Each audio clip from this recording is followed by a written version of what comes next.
पंचायत चुनाव को लेकर दिन प्रतिदिन कई अपडेट सामने आ रहे हैं।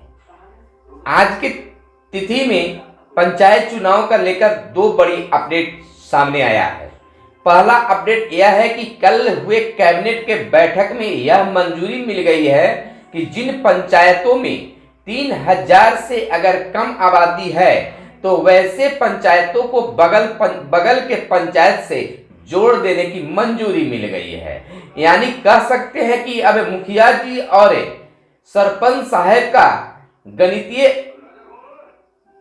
राजनीतिक जो है बन और बिगड़ सकता है। जो उम्मीदवारी अपना पेश करना चाहते हैं तो बिहार में जातिगत राजनीति है, इसको लेकर उनकी गणित बन और बिगड़ सकती है। दूसरा अपडेट यह आया है कि निर्वाचन आयोग ने वैसे पदाधिकारियों को प्रखंड और अनुमंडल स्तर से हटाने का निर्देश जारी किया है, जिसमें कहा गया है कि वैसे पदाधिकारी जो प्रखंड यानी बीडीओ साहब और सीओ साहब और एसडीएम साहब अगर 3 सालों से एक ही जगह पर हैं तो वैसे पदाधिकारी को वहां से हटा देने को कहा गया है। दूसरी बात यह भी कहा गया है कि वैसे दागदार पदाधिकारी जो पिछले चुनाव पर उन पर आरोप लगे थे या काम में लापरवाही बरत रहे हैं या बरतते हो तो वैसे पदाधिकारियों को भी तबादला कर दिया जाए, वहां से हटा दिया जाए। नमस्कार, मैं आपके साथ हूं सुनील बॉबी और आप इस समय देख रहे हैं मगध संवाद।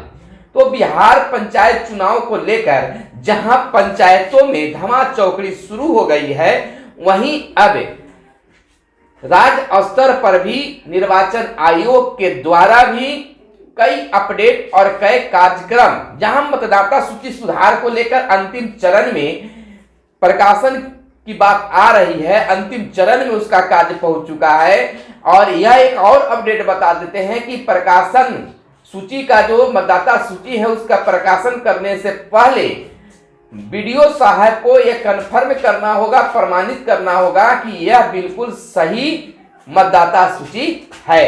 तो पंचायत चुनाव में बीडीओ साहब भी उनको टेंशन बन गया है इस तरह का प्रमाण पत्र देने पर। अब वैसे पदाधिकारी जो 3 साल से ज्यादा दिनों तक एक ही प्रखंड में, चाहे वह बीडीओ साहब हो या सीओ साहब हो या एसडीएम साहब हो, अगर उन कोई भी प्रखंड या अनुमंडल स्तर पर अगर वो 3 सालों से ज्यादा उसी जगह पर अगर पदस्थापित हैं तो वैसे पदाधिकारी, वैसे बीडीओ सीओ एसडीएम साहब को हटाने का निर्देश निर्वाचन आयोग के द्वारा कहा गया है।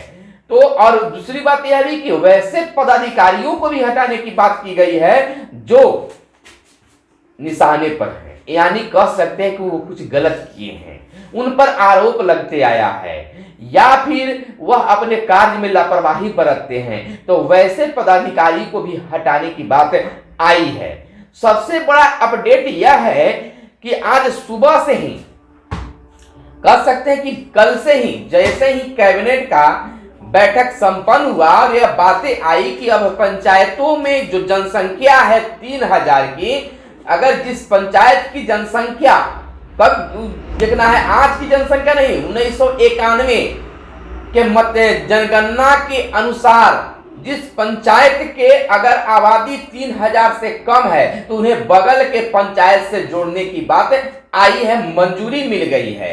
तो अब इसी स्थिति में हर पंचायतों में, हर गांव में चर्चा छिड़ गई है कि आखिर कौन सा गांव हम में जुटेगा या हम किस पंचायत में जुटेंगे। अब मुखिया जी सरपंच साहब के गणित ही बिगड़ गया, या फिर वार्ड कमिश्नर का भी कह सकते हैं कि कोई 1-2 गांव कट के आ जाता है, किसी पंचायत में जुटता है तो वहां पर भी जहां 15 पंचायत पहले से है या 20 वार्ड वहां पर हैं और वार्ड जुट जाते हैं तो वहां पर जातीय समीकरण बनता भी है और बिगड़ता है। तो अब मुखिया प्रत्याशी और सरपंच प्रत्याशी या अन्य प्रत्याशियों के लिए एक टेंशन बन गया है और टेंशन की बात तो हम कर ही रहे हैं। और सबसे बड़ी जो है अब चाय पान की दुकान पर यह आम चर्चा हो गई है कि उनको तो जीत कन्फर्म अभी इस बार लग रहा था, क्योंकि वो लगातार 2-3 बार से खड़े हो रहे हैं, 2 बार से खड़े हो रहे हैं, लेकिन इस बार तो उनको कन्फर्म जीतना था, लेकिन गणित बिगड़ गया। अब फलाने अमुक जात का उस गांव का जुट गया जुट जाएगा तो उस जाति का तो इनको वोट मिलेगा नहीं, अब गणित बिगड़ जाएगी, अब तो किसी और को जीतने का उम्मीद हो गया है। तो इस तरह का चर्चा परिचर्चा जो है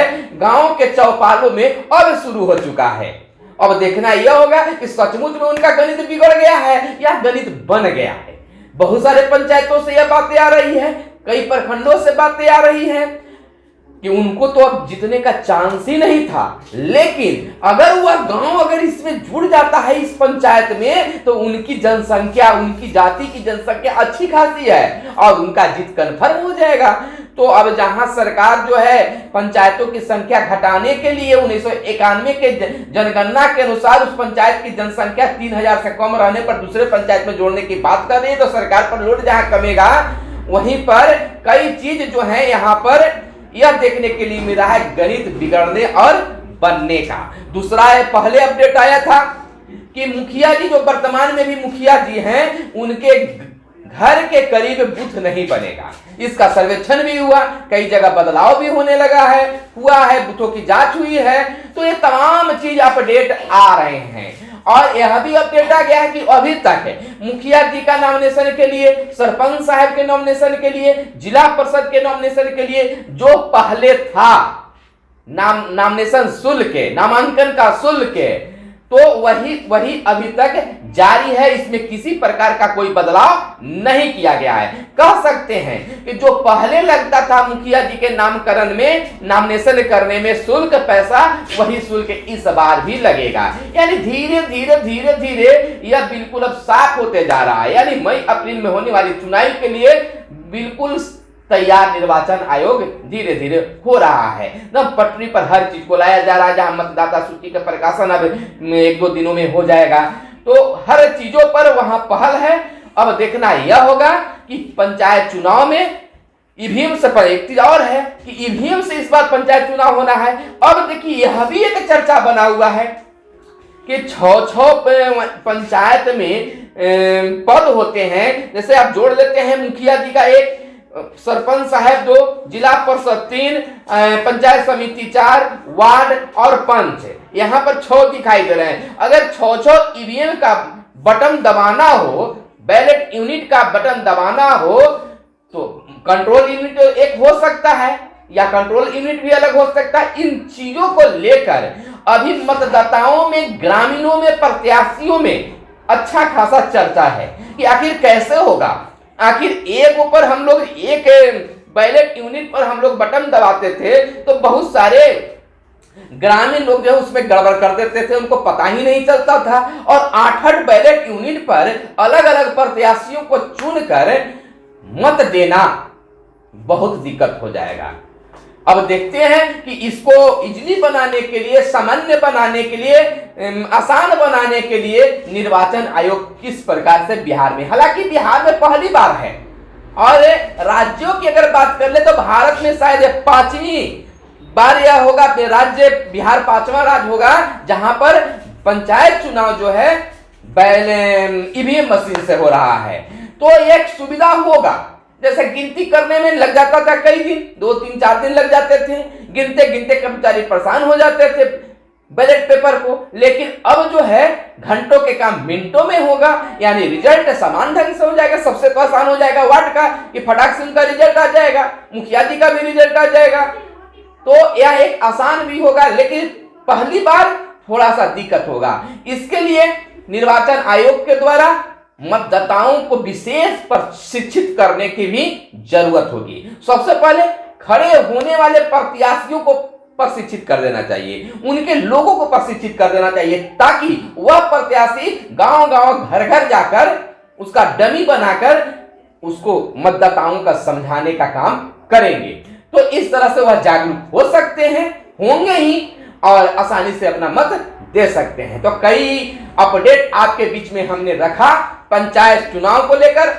अक्सर आपको हम अपडेट देते आ रहे हैं, केवल आप हमारे चैनल मगध संवाद से बने रहें। और जब तक पंचायत चुनाव नहीं हो जाता है, हर आने वाले अपडेट से हम अवगत आपको कराते रहेंगे। और आपके मन में और कोई प्रश्न आता है जानने के लिए, आप इस पंचायत चुनाव में खड़ा होना चाहते हैं, खड़ा होने का मन बना लिए हैं, जनसंपर्क शुरू कर चुके हैं, और कोई आपको जानकारी चाहिए तो कमेंट बॉक्स में नीचे लिखिए। हम प्रयास करेंगे कि आपको सवालों के ढूंढकर उसका प्रश्न आपके बीच में अपने वीडियो के माध्यम से, अपनी खबरों के माध्यम से आपके बीच लेकर आते रहें। तब तक के लिए आप देखते रहें हमारे चैनल मगध संवाद और दीजिए हमको अब इजाजत। धन्यवाद। जय हिंद, जय भारत, वंदे मातरम।